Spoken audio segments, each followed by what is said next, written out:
Guys, naalala niyo yung video kung saan pumunta tayo ng Atok Benguet gamit lang ang Honda Giorno. Sa biyahe na yon, gumamit tayo ng bagong Insta360 Ace Pro to Explorer Grip Pro na may pocket printer para makuha na natin yung mga nagsisagandang view. Kaya guys, sa video na to pag-uusapan natin lahat ng dapat mong malaman sa bagong Explorer Grip Pro at sa pocket printer ng Insta360. Hindi na bago para sa atin ang Explorer Grip dahil nakita na natin to nung nakaraang taon. Pero ngayon naglabas na sila na upgraded version na Explorer Grip Pro at ang dami mo lang pwedeng gawin dito. Pakita ko sa inyo. Ang Explorer Grip Pro ay ginawa specifically designed para lang sa Ace Pro 2. Ang camera na lagi natin gamit sa mga biyahe natin at lagi rin nakasabit sa helmet ko. Oo, yung camera na yon. Ginawa ng Insta360 to para sa mga taong gustong i-transform yung action camera nila na para bang may dala kang professional camera pang street photography. Isa tong metal cage para sa Ace Pro 2 para maganda ang grip natin sa camera. So aluminum alloy construction sa body niya na may silicone texture sa grip. Sobrang premium ng itsura. Lightweight lang din, kaya hindi siya mabigat dalhin once na sinalpak na natin ang Ace Pro 2. Bago natin kabit ang Ace Pro 2, importanteng tanggalin muna natin yung cover sa may USB dahil meron tayong kakabit dyan mamaya. Sobrang dali lang po tanggalin ito. Lahin nyo lang pababa. Yan. Guys, huwag kayong mag-alala baka masira nyo kasi sobrang dali lang talaga tanggalin natin kabit. Nakikita nyo yung hook na yan. Kung may kakapitan siya dyan, kung may kakabit nyo, dikit nyo lang din. At ayan, so kung tatanggalin nyo, tulad ng pinakita ko sa inyo kanina, hilahin nyo lang pababa. Alright, so para dito sa ating Explorer Grip Pro, kung nakikita nyo sa top corner, may nakasulat dyan na pull to open. So ito po yung clip nya. Hilahin nyo lang para mabuksan yung gilid. Then, slide lang ng Ace Pro 2. Ngayon natin kakabit yung USB-C na kasama sa grip. Lagay nyo lang. Then, lock nitong door sa gilid. Pag may narinig kayo clicking sound, yun ang indication na nalock nyo na maayos. Ganito po ang itsura niya. So, tignan, di ba? Then, kung sakaling mag-selfie kayo, angat nyo lang yung flip screen. Just keep in mind dahil sa setup na ginawa natin na to, hindi na po waterproof ang camera. Hold lang natin yung shutter button para mabuksan ang camera.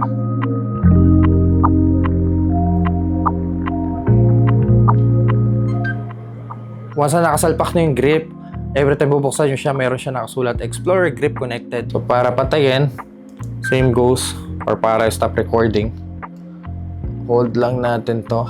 Pakita ko lang sa inyo saglit yung appearance tsaka yung mga buttons dito sa Explorer Grip Pro. Sa taas, ito ang ating dial. So once na inikot natin siya, mapunta tayo sa settings ko saan kung gusto nyo automatic or manual. Kung gusto nyo pong baguhin kung ano yung gusto nyo controls ang lumabas sa dial once na pinipindot nyo siya or iniikot, pwede nyo palitan yan sa settings na mamaya explain natin. Shutter button sa part na to, and meron tayong zoom knob. So hindi nyo na kailangan pang i-double tap ang screen para i-zoom.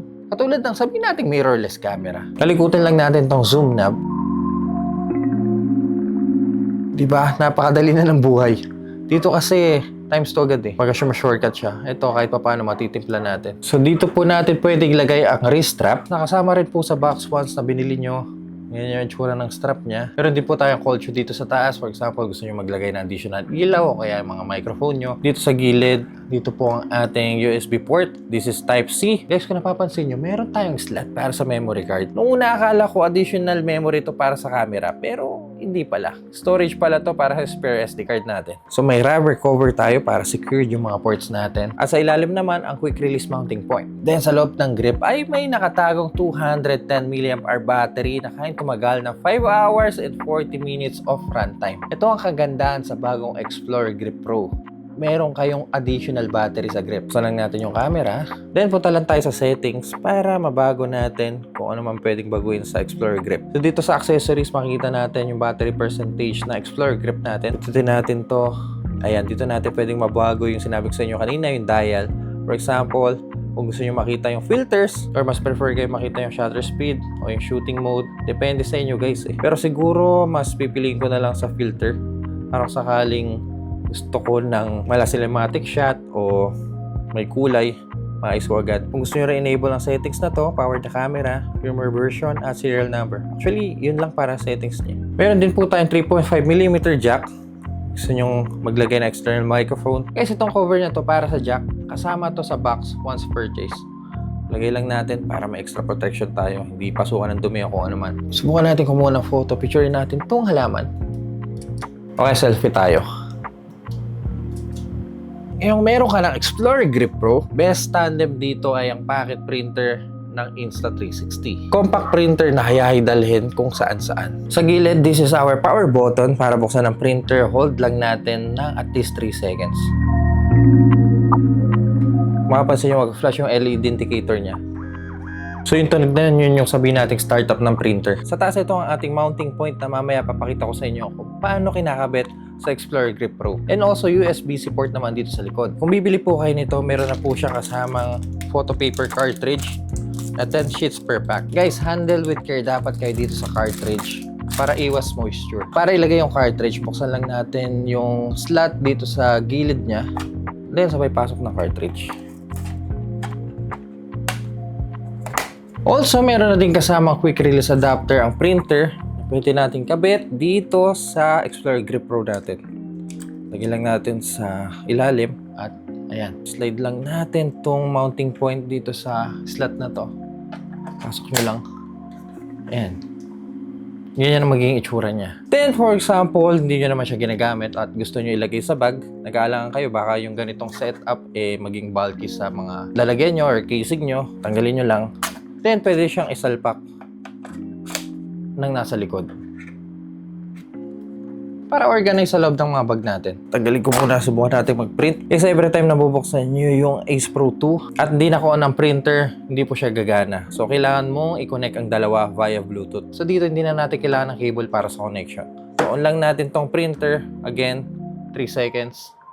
Hanggang sa mag-flash siya ng blue. Mapapansin nyo, may marinig kayo dyan. Then, mag-flash ulit siya. Indicating na pwede mo na siyang i-connect. So, slide lang natin ito pababa. Then, punta lang tayo sa Bluetooth. Pinakasulat dyan, pocket printer. Pinut lang natin. Then, lalabas siya agad. Connect lang natin. Mabilis siya mag-connect eh. So, again, subukan natin kunan ng letrato ang halaman na to. Then, tayo natin kung gaano katagal lupas yung result dito sa printer. May option kayo dito kung gusto nyo i-print. Kung okay na kayo, satisfied na kayo sa kuha nyo, print lang natin. Bilangin natin kung gaano katagal.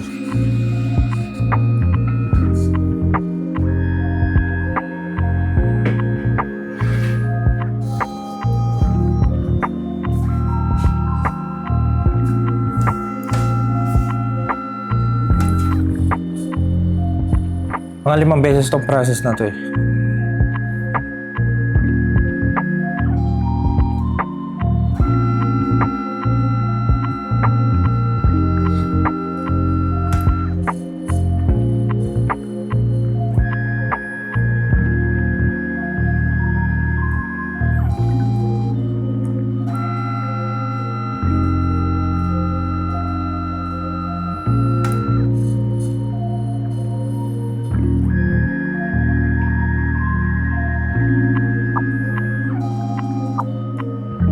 Yung mga ganitong klaseng printer galing sa ibang brand, mga kadalasan mga 4 na beses. So guys, ito po ang kinalabasan niya.